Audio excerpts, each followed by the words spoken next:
In today's video, I'm going to teach you how to create and integrate a news ticker into your website using Common Ninja and Framer. We'll walk through this step by step so you can follow along and get your ticker up and running smoothly.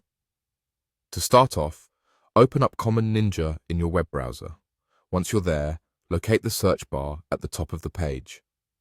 In this bar, go ahead and type in News Ticker.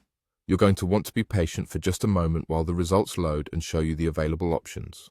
After that short wait, you'll notice a panel on the left side of your screen. This is where the magic happens, where you can really make your news ticker your own.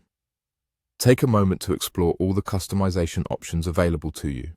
You have the freedom to adjust the layout to fit your website's style and choose a skin that complements your site's aesthetics.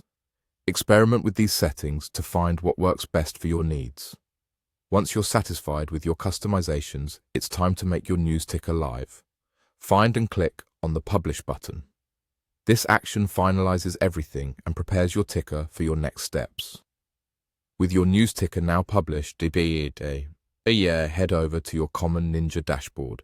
This is your control center for managing your published items. Here, you'll look for the option to Add to Site. Clicking this will present you with a code snippet that you'll need to copy.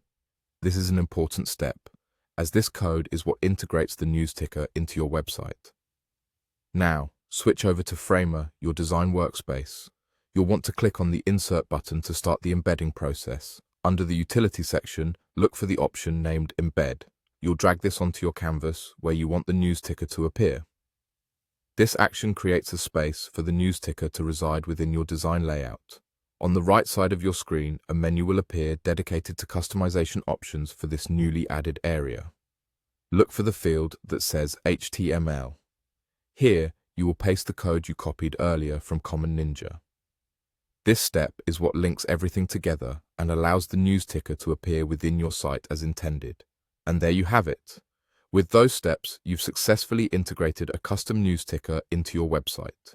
Give yourself a pat on the back for completing the process. I hope you found this tutorial easy to follow and helpful in creating a more dynamic and engaging online presence. Thanks for watching and happy designing.